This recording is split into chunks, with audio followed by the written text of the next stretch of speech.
Not a great early game laner. I think that, 2-second snare coming through from Ryze means that, the cleanse pickup is going to have to be there. This is an area now where Cloud9 can look towards Jensen, can look towards Blabber in the early game. But as that lane progresses, Week 4, Week 5, a summer split, they turn it around. They go on a massive win streak in a best-of-1 environment. They know how to play those games as well. And because both of these compositions feel so similar, strong early game junglers, scrappy top laners, bot lane supports that just want to go in, there's some explosive potential in this game. Yeah, there certainly is. And I think the other thing you do have to point out for both of these lineups is how well coached they are.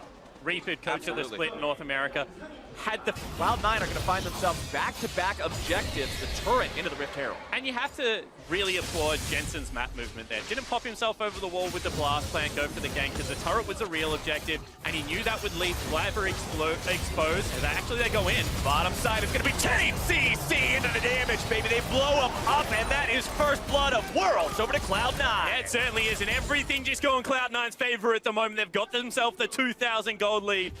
First objective, first neutral. Actually, no, Dragon went over, but first Rift Herald as well as first blood. Certainly a good way to start. 2,000 gold ahead, 12 minutes in. Let's take another look at this from Zayzal. Yeah, and I think that Riem had really been flirting with this play because he's been able to dash away a couple of times. As soon as you get hit by Zenith Blade and the ultimate is available for the Leona, you're just dead.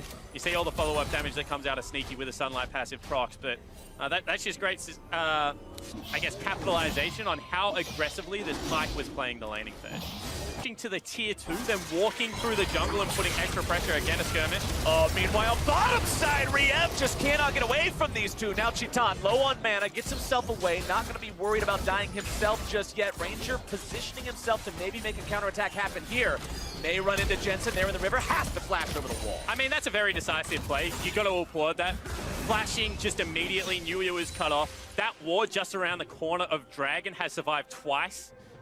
I would take Kai'Sa 10 out of 10 games. I think most people would take Kai'Sa 10 where that is going to be a bad trade. So now when you add in the fact that it is 16 minutes into this game, and your Kai'Sa has 2 kills, you're happy. Oh, Blabber's in some trouble, though. Going to be taken down very low. Suppressed right back into the grinder, and Kaboom are on the board. Yeah, certainly are. And once again, they're looking bottom lane. Zayzal's in some trouble now as Sneaky will be forced to retreat all the way back into the fight. Zayzal draws into the Eclipse Shield, trying to get back underneath the turret, keep himself alive, will not do it, and Kaboom has tied this game right up. Yeah, and you got to applaud Zanshin's roam down there, willing to get out of his lane. He's down 60 CS, he's down a turret. He's not doing anything versus Licorice, but to be able to roam down, pick up 2 kills, they will be able to get themselves that second dragon of the game. The game is still heavily in Cloud9's favor, but all of a sudden you start thinking one team fight into 25-minute Baron. Double Mountain Drake is only going to make that easier. Right. I say the game's tied up, I'm talking about kills. Gold is still 3K in the lead of Cloud9. They're going to start pressing into Ranger's jungle now. Olaf with farm isn't the best champion. That's a face check. This is the same spot that Blabber died last time. Licorice will commit the same sin. Tries to resurrect himself, wants to get away, not gonna do it! Cloud9, the same error twice in a row, the same punish coming in from Kaboom. Yeah, and it's just because Kaboom isn't answering sideways. And Cloud9 are playing a little bit too impatient, If that wave hits the turret, and they haven't walked into the jungle at that point, you're just denying farm away from the Kaboom lineup. You're incrementally increasing that lead, but if you skip the step, if you go for the phase check beforehand, all of a sudden, you would argue that the kill probably is worthwhile at the moment. The strongest member of the Cloud9 lineup is now dead. This bottom lane turret's going to go down. And all of a sudden... Let me go down the inventory of Kaboom right now and read off all the magic resistance items. Okay, I'm done. Yeah, there's none of them. There's none. Not a single thing. Not a shoe, not a null magic mantle, not anything. And that means Jensen, 795 damage to minions. It's not going to be much less to a champion. And he is about to face check, however, so he might be in some trouble. Let's see if Kaboom can find the punish here.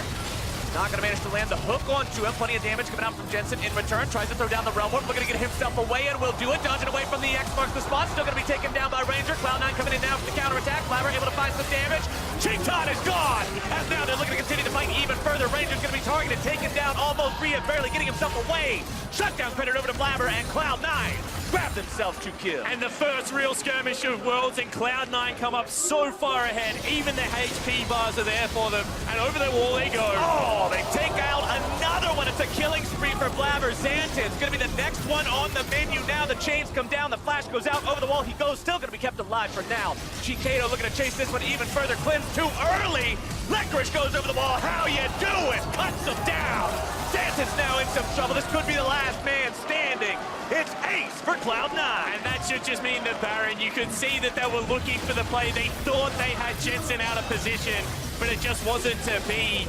That gold lead only going to get work, and Cloud9 now breathe that big sigh of relief. Kaboom win a lot of games through team fights in the mid-game, through being able to pull those off. But Cloud9 says not today. The lead was too much, and it all started with this attempt onto Jensen. And this is what 131 does. It makes you make poor decisions. And you can see already there's two members behind the members of Kboom. They're walking up through the jungle. So even if Jensen falls down, which he eventually does, it takes such a long time that this collapse is just already completed, and they're stuck between a rock and a hard place. You know, only bottom lane outer turret is there. There's no escape through the jungle. There's no escape towards mid lane. And strength of Kaiser is you can follow up from anywhere, man. That was just a very nice play.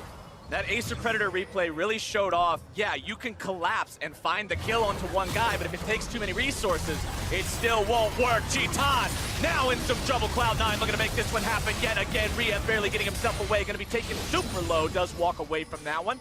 Cloud9 expending the Leona ultimate there, but nothing else really thrown into that, as now they've got themselves the Baron buff. They've got everybody alive. They're 7,500 gold ahead, and Kaboom just has to be on full all-out defense. And that's a little bit of a rush of blood play, to be honest.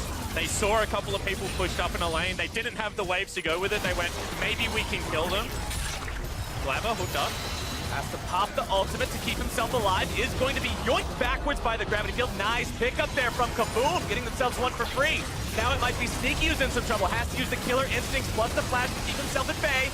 Xanten's going into that stasis. Zeyzal going to be zoning everyone else away on the team. Going to be 1-for-1 overall in this delayed portion of the fight. Licorice wants to come in from the side. Overall, still okay for Kaboom, who did go even on that trade. But now, can they hold the line any longer? It looks like Cloud9's going to say, no, sir, not today. Root comes through onto Riev. Going to be forced back on that one. Sneaky still full HP, firing away onto this inhibitor, and that is inhib one down.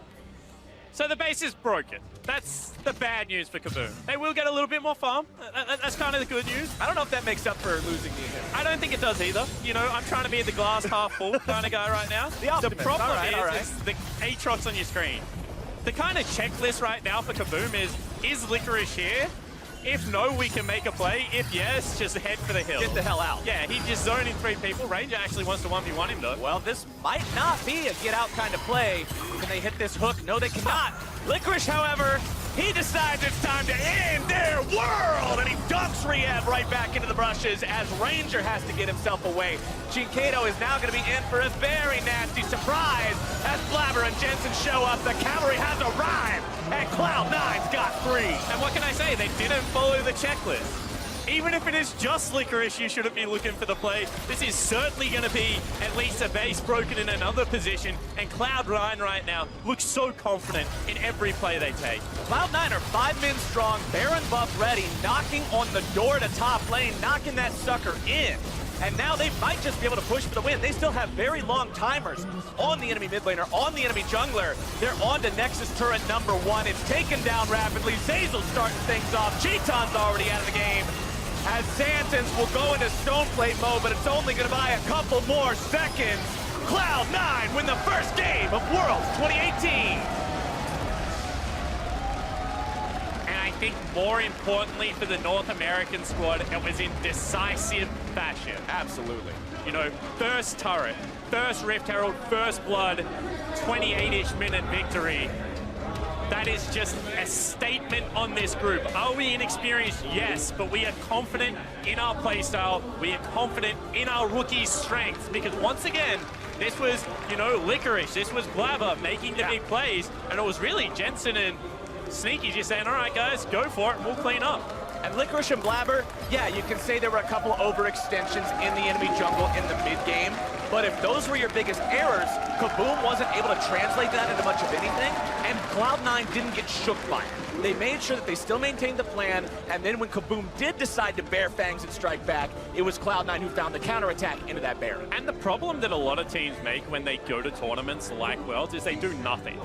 And then you just slowly lose the game against superior opponents. If you're Cloud9, you're not sporting necessarily the most firepower when you look at teams like RNG, when you look at teams like KT.